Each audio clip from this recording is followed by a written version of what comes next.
النهارده ان شاء الله هناخد الدرس الاخير. هو الدرس التاني في الوحدة الاخيرة، وبيتكلم عن التكاثر اللاجنسي والتكاثر الجنسي. طيب، بيقول لي ان الكائن الحي بصفة عامة يتميز بقدرته على على التكاثر بهدف استمرار نوعه. يعني دلوقتي الكائنات الحية كلها بتتكاثر ليه؟ سواء إنسان سواء حيوان سواء نبات، حتى النبات بيتكاثر، ما هو النبات ده كائن حي. ليه بيتكاثر؟ عشان يحافظ على النوع بتاعه، عشان ما يحصلوش انقراض. يبقى بهدف استمرار نوعه، وذلك عن طريق ايه بقى؟ إنتاج أفراد جديدة. يبقى الأفراد الجديدة بتيجي منين؟ بتيجي بعد عملية التكاثر. نتيجة عملية التكاثر بتنتج لنا أفراد أو أجنة جديدة. بيقول لي الأفراد الجديدة دي بتتفاعل مع البيئة وتؤثر فيها. يعني الكائن اللي جاي جديد ده هو مش جاي ياكل ويشرب وخلاص، لا، هو جاي بيتفاعل مع البيئة، بياكل بيشرب بيشتغل، بيتكاثر لما بيكبر. فبيحصل بينه وبين البيئة تفاعل، فده بيحميه من بيحميه من الانقراض. تمام. طيب، بيقول لي في عملية التكاثر إيه اللي بيحصل؟ بتنتقل الصفات الوراثية من الآباء إلى الأبناء، اللي احنا اتكلمنا عنها المرة اللي فاتت، اللي هي الكروموسومات. بتتنقل من الآباء إلى الأبناء. طب إزاي؟ تعالوا نعرف مع بعض. قبل أي حاجة، بس لو حبيت أقول تعريف للتكاثر، لو قال لي عرف التكاثر، هقول له هو إيه؟ هقول له والله ده عملية حيوية. مين اللي بيقوم بيها؟ الكائن الحي. لازم يبقى كائن حي. بإنتاج إيه بقى؟ بإنتاج أفراد جديدة من نفس النوع. يعني مينفعش مثلا عملية التكاثر بتاع القرد اللي قدامنا في الصورة ده نلاقي القرد خلفت قطة، أكيد لأ، لازم يبقى أفراد من نفس نوعها. يبقى إنتاج أفراد جديدة من نفس نوع.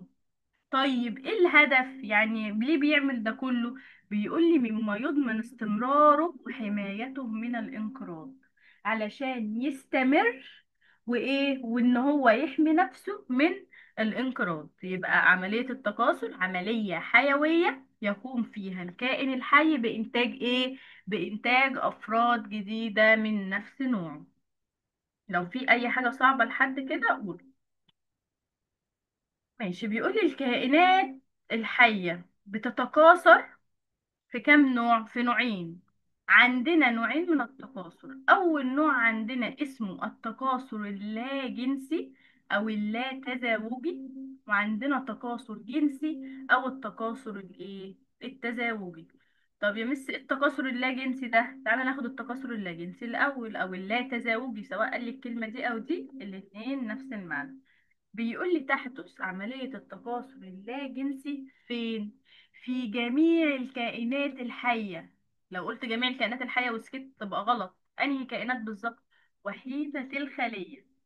يبقى الكائنات البسيطة أو وحيدة الخلية اللي جسمها بيتكون من خلية واحدة، ده بيحصل فيها التكاثر اللاجنسي.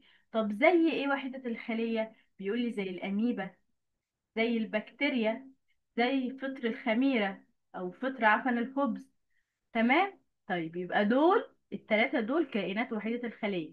طب يا مس، هو التكاثر اللاجنسي ده يا أشرقت بيحصل في الكائنات وحيدة الخلية بس؟ لا، طب يحصل كمان في الكائنات عديدة الخلايا. طب زي ايه؟ بيقول لي زي نجم البحر، زي الهيدرا، زي فطر عيش عيش الغراب. تمام. يبقى أميبا، فطر خميرة، بكتيريا، التلاتة دول وحيدة الخلية.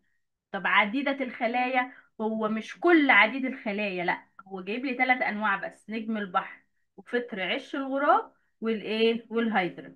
طيب، الخصائص التكاثر اللاجنسي، ايه الصفات بتاعته؟ افرق ازاي بينه وبين التكاثر الجنسي اللي احنا لسه هناخده بعدين؟ بيقول لي ان التكاثر اللاجنسي ده، بيقول لي يا احمد انه بيتم عن طريق كائن حي واحد، اسمه الفرد الابوي. عارفين بقى التكاثر الجنسي ده بيحصل بين كائنين، بين كائن مذكر وكائن مؤنث. انما اللاجنسي مش محتاج 2 كائنات حية، هو كائن واحد بس، وبنسميه الفرد الابوي. طيب، بيقول لي لا يتطلب حدوثه وجود أجهزة وتراكيب متخصصة في الكائن الحي. مش لازم الجسم يكون فيه أجهزة وتراكيب عشان يحصل التكاثر اللاجنسي. عكس التكاثر الجنسي، كنا بنقول لازم الأعضاء تكتمل أو توصل لسن البلوغ، إنما هنا مش شرط، مش محتاج أجهزة أصلا. طيب بيقول لي يعتمد على حدوث الانقسام الميتوزي، ده التكاثر اللاجنسي. إنما لو جيت سألتك يا يوسف وقلت لك التكاثر الجنسي كان بيحصل بالانقسام الإيه؟ ها يا يوسف، التكاثر الجنسي بتاع الحصة اللي فاتت واللي قبلها كان بيحصل بالانقسام الإيه؟ يوسف نام. يوسف نام مش معانا. احلى حاجة في الاونلاين ده، الواحد مش عارف سؤال ما بيفتحش المايك. ماشي يا يوسف ماشي. بيعتمد التكاثر الجنسي على حدوث انقسام ميوزي، انما اللا جنسي الانقسام ايه؟ ميتوزي. تمام يا ولاد، ما تفرقوش. طب انتوا سامعيني بس عشان اتاكد لكون الصوت مش واضح عندكم ولا حاجه، لكن العيب مش من عند يوسف يعني. ايوه. سامعيني؟ طب ايوه. ماشي. يبقى الاستاذ يوسف اللي مش عايز يفتح المايك. بيقول لي يحافظ التكاثر اللاجنسي على ايه؟ بيقول لي بيحافظ على التركيب الوراثي للكائن الحي. يعني ايه؟ بيقول لي ان الافراد اللي بتنتج عن التكاثر اللاجنسي تحصل على نسخة كاملة من الصفات الوراثية للفرد. يعني ايه؟ يعني مثلا احنا دلوقتي، احنا ممكن مثلا حد يشوف اي حد فيكم يقول لك اه ده انت شبه مامتك او انت شبه باباك، بس هل معنى كده ان انت مش يعني الشخص مش هيقدر يفرق بينك وبين مامتك او بينك وبين باباك؟ لا، احنا بنبقى شبه ابائنا شوية ملامح، لكن مختلفين عنهم، مش نسخة طبق الاصل منهم. ده بقى عكس التكاثر اللاجنسي. التكاثر اللاجنسي ده الفرد اللي ناتج بيكون شبه الفرد الابوي بالظبط، ما تعرفش تفرقه عنه. الاتنين نسخة طبق الاصل. شايفين؟ بيقولي بالتالي ينتج عنهم أفراد جديدة مطابقة تماما للفرد الأبوي المصطفى، شبه الأب بالظبط، حيث لا يحدث أي تغير في التركيب الوراثي. مفيش أي تغيير في الإيه؟ في التركيب الوراثي. ماشي يا يوسف، المايك مش عايز يفتح. ماشي يا يوسف.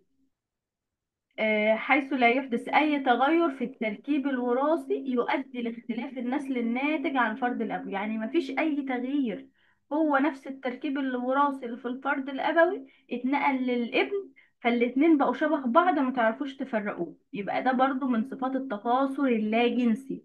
خلي بالكم كل اللي احنا بنقوله ده بنتكلم عن التكاثر الايه؟ التكاثر اللاجنسي. طيب نكمل.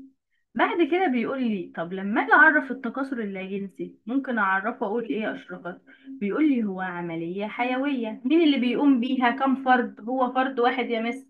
اسمه ايه الفرد الواحد اللي بيقوم بيها؟ اسمه الفرد الابوي، بانتاج افراد جديدة. مالها بقى؟ شبهه شوية؟ لا، مطابقة له تماما في صفاته الوراثية.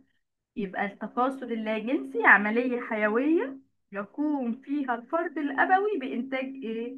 أفراد جديدة مطابقة له تماما فين؟ في صفاته الوراثية. تمام يا ولاد؟ ما تلخبطوش. طيب صور التكاثر اللاجنسي بقى. بيقول لي التكاثر اللاجنسي ليه عدة صور، كذا صورة. عندنا كذا نوع من التكاثر اللاجنسي. والله ممكن كائنات تتكاثر تكاثر لاجنسي عن طريق حاجة اسمها الانشطار الثنائي. في كائنات تانية بتتكاثر عن طريق التبرعم. في كائنات بتتكاثر عن طريق التجدد. وفي التكاثر بالجراثيم او الابواغ، كلمة ابواغ هي الجراثيم. وفي التكاثر الايه؟ الخضري. يبقى عندنا 5 انواع يا احمد من التكاثر اللا جنسي. اللا جنسي: تكاثر بانشطار ثنائي، تكاثر بتبرعم، وتكاثر بتجدد، والتكاثر بالجراثيم او الابواغ، ورقم 5 التكاثر الايه؟ التكاثر الخضري. طيب تعالوا ناخد رقم 1، وهي التكاثر في الانشطار الثنائي. أول حاجة نعرفها هو بيحصل فين، مكانه فين. يبقى أي نوع تكاثر أول معلومة حابين نعرفها بيحصل فين. بيقول لي إنه بيحصل في الكائنات الحية وحيدة الخلية. تمام، لازم يبقى كائن حي وحيد الإيه؟ الخلية. زي مين؟ زي الطحالب البسيطة. خلي بالكم في أنواع من الطحالب. الطحالب البسيطة هي دي اللي بيحصل فيها الإيه؟ التكاثر بالانشطار الثنائي. وعندنا البكتيريا. طيب هل كائنات وحيدة الخلية بس؟ لا، في أوليات. الأوليات دي اللي هي بعد وحيدة الخلية على طول اسمها إيه؟ أوليات حيوانية. زي مين؟ زي البراميسيوم، زي الأميبا، زي اليوجلينا. براميسيوم، أميبا، وإيه، ويوجلينا. اقرأهم تاني كده يا مصطفى، وما تلخبطوش في نطقهم. اسمهم إيه؟ الثعالب البسيطة لا التلاتة البراميسيوم دول. ها، رقم واحد. أيوة، البراميسيوم أيوة.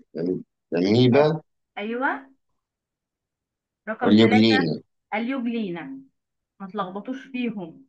طيب، كيفية حدوثه التكاثر بالانشطار الثنائي. عمالين نقول انشطار ثنائي وبنردد الكلمة وخلاص.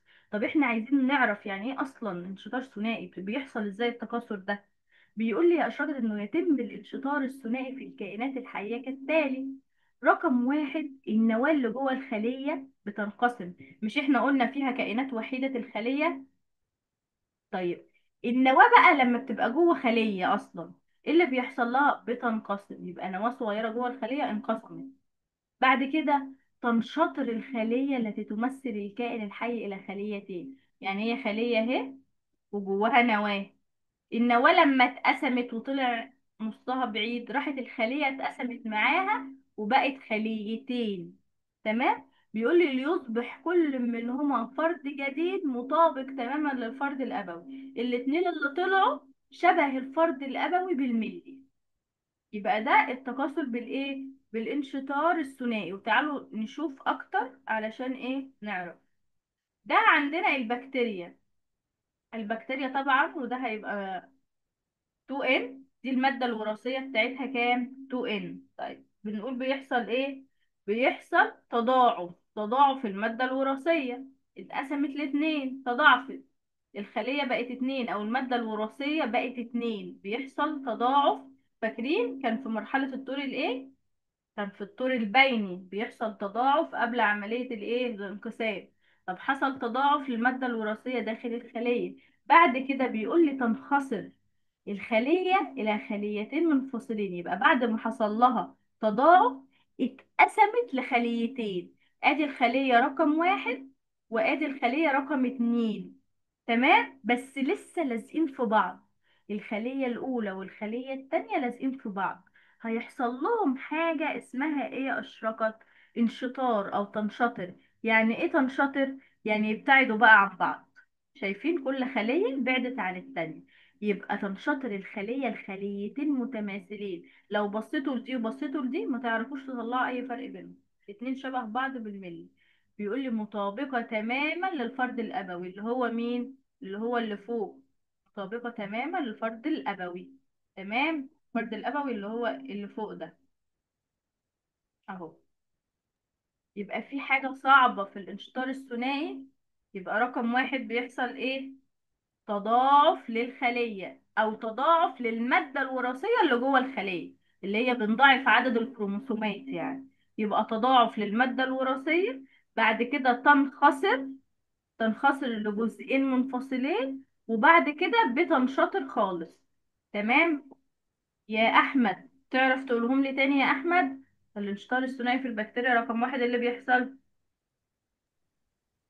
تضاعف وتنخسر وتنشط. برافو. رقم واحد بتتضاعف. مين اللي بتتضاعف؟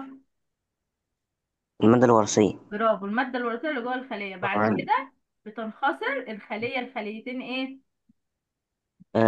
منفصلين، غير غير منفصلين. منفصلين. بينفصلوا بقى في مرحلة الايه؟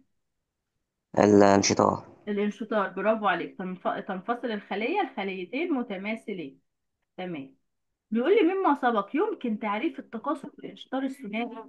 لو حبيت اعرف بقى التكاثر هقول ايه؟ بيقول لي هو تكاثر لا جنسي. تكاثر لا جنسي. ماشي. بيحصل امتى؟ بيحصل عن طريق انشطار مين؟ عن طريق انشطار الفرد الأبوي وحيد الخلية. بينشطر إلى إيه؟ بينشطر إلى خليتين متماثلتين. تمام. كل منهما مطابقة له تماما في صفاته الوراثية. يبقى اللي انتوا فاهمينه بس اللي هو ايه؟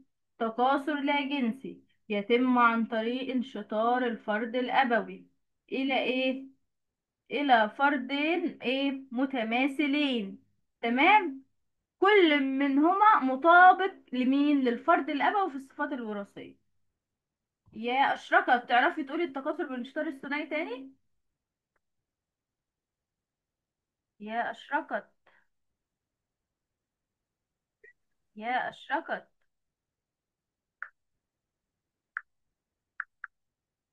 يا أشركت،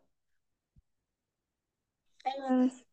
يا أشركت. التكاثر بالانشطار الثنائي تعرفي تقولي تكاثر لا جنسي؟ ايه؟ التكاثر بالانشطار الثنائي اللي احنا، انت معانا يا أشركت ولا انت كنت مركزة في حاجة تانية ولا ايه؟ لا، مع حضرتك. شايفة التكاثر بالانشطار الثنائي ده؟ ايوه. تعرفي تقولي لوحدك لما أعمل كده؟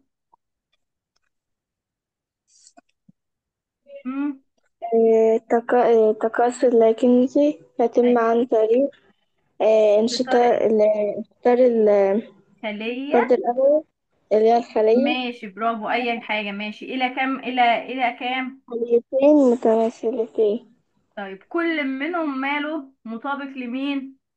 للفرد الأبوي. اه، مطابق له. تمام. اكتبوها بالطريقة اللي انتوا عارفينها، المهم تبقوا فاهمين.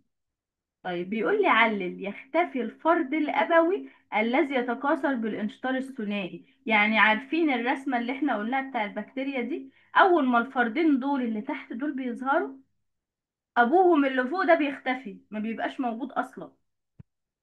فليه الفرد الأبوي بيختفي؟ بيقول لي لأنه بينشطر لخليتين متماثلتين تماما. والله احنا خدنا الفرد الأبوي قسمناه لخليتين، خلاص هو ما بقاش موجود.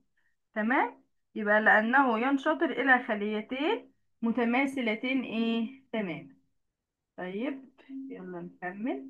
بعد كده بعد كده يا أستاذ يوسف عندنا التكاثر بالإيه؟ التكاثر بالتبرعم. بيقول لي إيه التكاثر بالتبرعم ده؟ بيقول لي يحدث التكاثر بالتبرعم في الكائنات الحية. مين ومين؟ وحيدة الخلية وعديدة الإيه؟ الخلية. تمام؟ بيقول لي والله وحيدة الخلية مثال عليها زي فطر الخميرة، ده وحيدة الخلية. التكاثر بالتبرعم في الفطر الخميرة. طب عديد الخلايا، عندنا كائن اسمه الهيدرا وعندنا الاسفنج. تمام. يبقى كائن اسمه الهيدرا والايه والاسفنج. طيب يلا بينا نكمل. ثانية واحدة بس واكون معاك. دقيقة واحدة.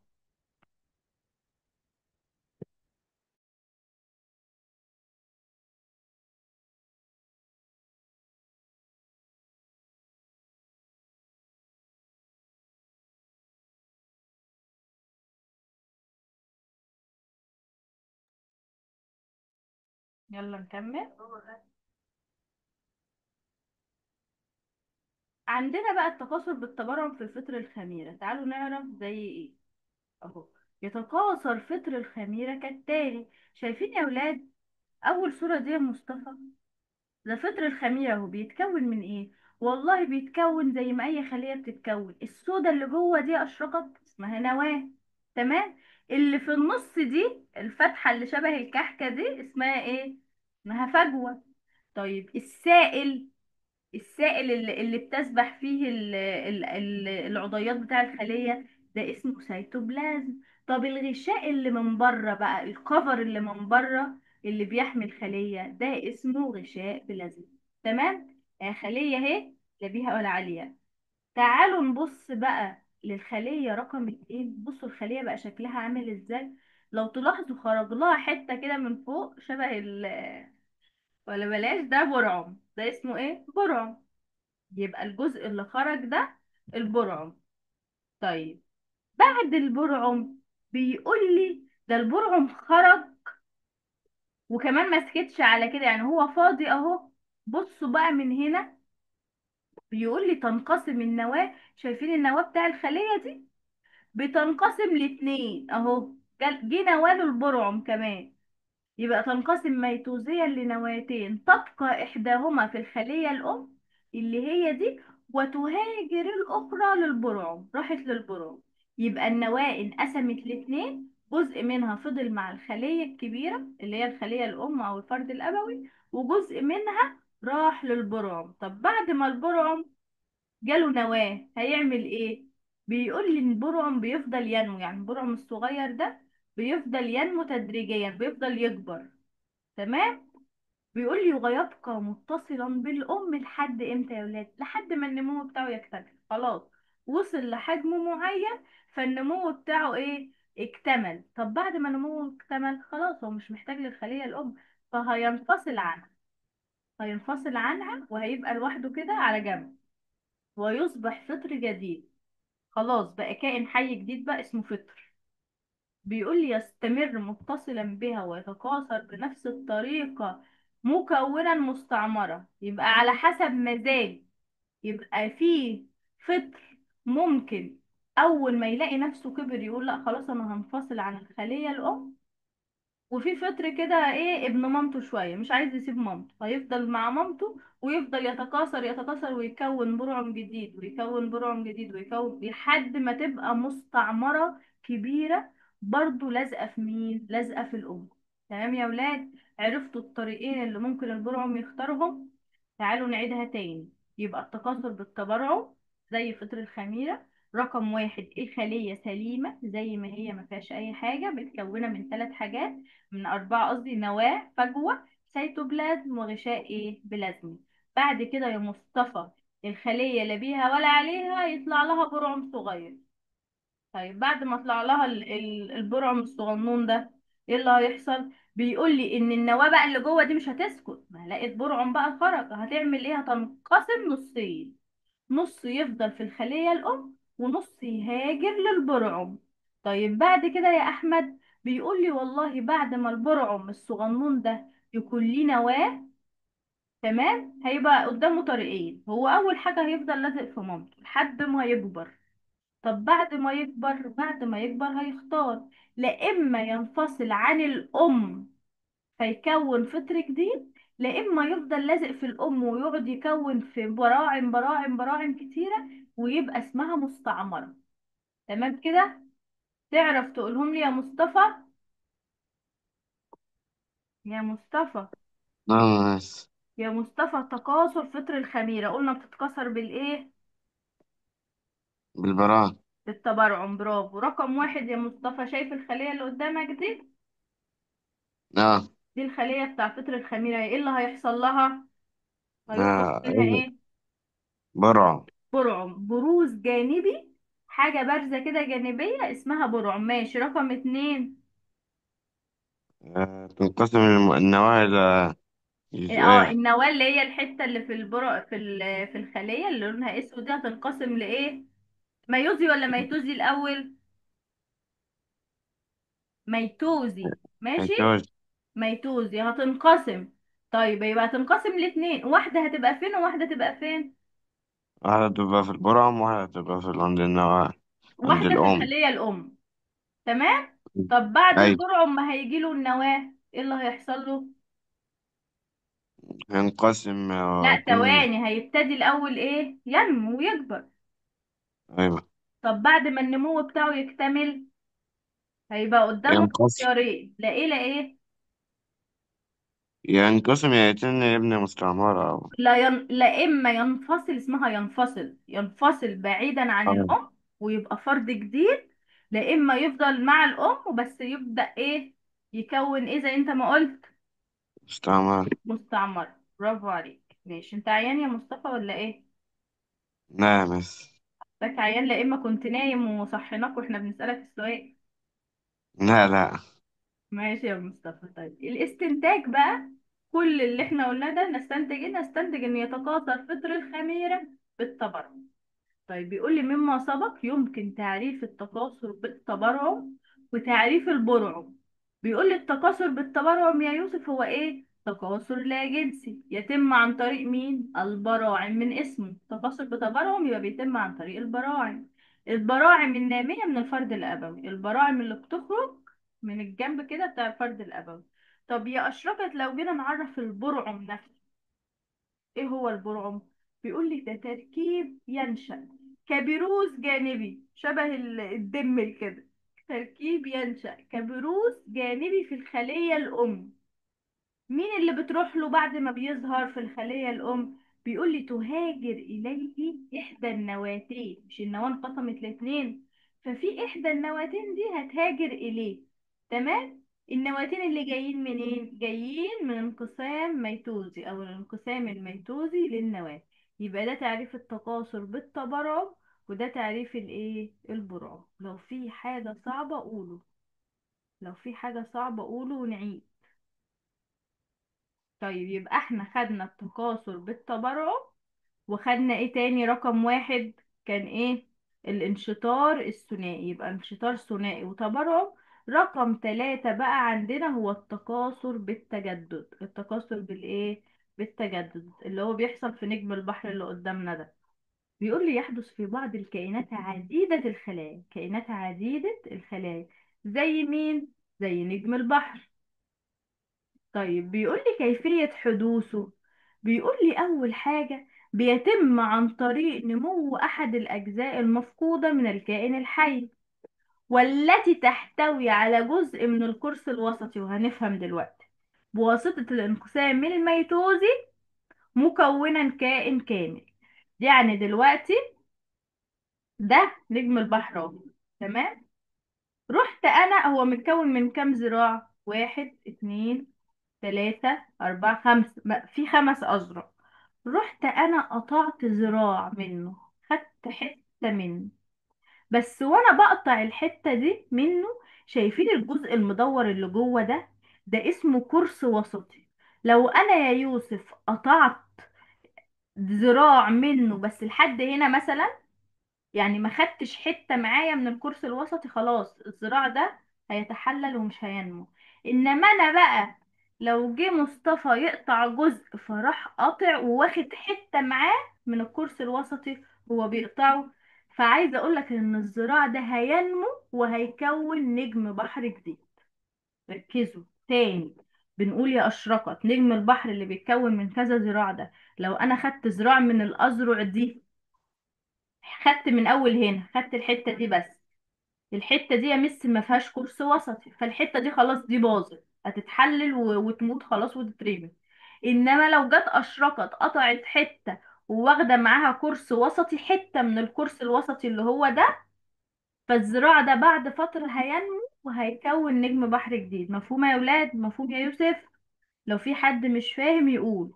أو يبقى كيفية حدوثه بيتم عن طريق نمو أحد الأجزاء المفقودة من جسم الكائن الحي، والتي تحتوي على جزء من القرص الوسطي. لازم شرط إن احنا ناخد حتة معانا من القرص الايه الوسطي. طيب بواسطة ايه أصلا؟ انقسام ميتوزي، ما هو تكاثر لا جنسي، يبقى بواسطة انقسام ميتوزي مكونا كائن كامل مطابق له تماما، هيخرج كائن شبه الفرد الأبوي بالظبط، شبه نجم البحر اللي قدامنا ده. بيقول لي التجدد والتكاثر بالتجدد في نجم البحر. بيقول لي عندما يفقد حيوان نجم البحر إحدى أذرعه، بيقول لي الجزء المتبقي من الحيوان يستطيع تكوين ذراع جديد بالانقسام الميتوزي. ده اسمه تجدد. ده اسمه ايه؟ تجدد. طب يا مس انا مش فاهم، هقول لكم دلوقتي. بيقول لي إنما الذراع المفقودة من الحيوان تستطيع أن تنمو بالانقسام الميتوزي لخلاياه مكونا إيه؟ فرد جديد، بشرط احتوائها على القرص الوسطي للحيوان. طب يا مس أنا مش فاهم دلوقتي، هقول لكم والله. ده دلوقتي نجم بحر اهو. تمام، ده نجم بحر سليم اهو، ركزوا معايا. ده نجم البحر السليم. طيب رحت أنا قطعت منه جزء واديتها لأشرقت مثلا الجزء ده اهو. طيب الباقي بتاعه اهو، رحت اديته لاحمد. يبقى احمد معاه الجزء كله، معاه النجم البحر كامل، واشرقت معاها الحته الصغيره بس اللي اتقطعت منه. تمام. ايه اللي هيحصل للجزء اللي مع احمد وايه اللي هيحصل للجزء اللي مع اشرقت؟ بيقول لي والله الجزء اللي مع احمد ده بعد فترة هيبتدي ينمو ينمو لحد ما يكون فرد جديد. لو جيت قلت ليوسف كده روح اطمن لي على الجزء اللي مع احمد، هيقول لي اه خلاص ده بقى فرد جديد يا مس، نما وبقى فرد جديد. طب بالنسبة للجزء الصغير المقطوع، الذراع الصغنون اللي مقطوع اللي مع أشرقت، رحت قلت لمصطفى يا مصطفى اطمن لي على الجزء الصغير اللي انا اديته لأشرقت. هيقول لي قبل ما اروح اصلا انا مش محتاجة اروح، انا محتاجة اعرف منك معلومة بس.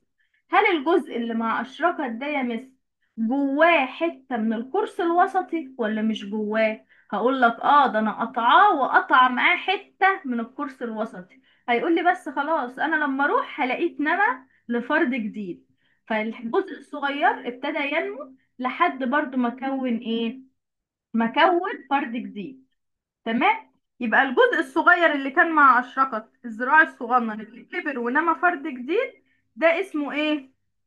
ده اسمه تكاثر بالتجدد. دي اسمها التكاثر بالتجدد. انما الجزء اصلا اللي كان فاضل له حته صغيره اللي كان مع مصطفى، فده اسمه تجدد. لما ينمو ويكون الذراع اللي ناقصه يبقى ده تجدد. يبقى فرقوا بين التجدد والتكاثر بالتجدد، خلي بالكم الاتنين مختلفين. لو حته صغيره فيها جزء من القرص الوسطي ونمت بقى اسمه تكاثر بتجدد. انما اصلا لو انا عندي نجم بحر كامل ومقطوع منه بس حتة صغيرة، فده اسمه تجدد بس. تمام. هتعرفوا تفرقوا بين التجدد وبين التكاثر بالتجدد.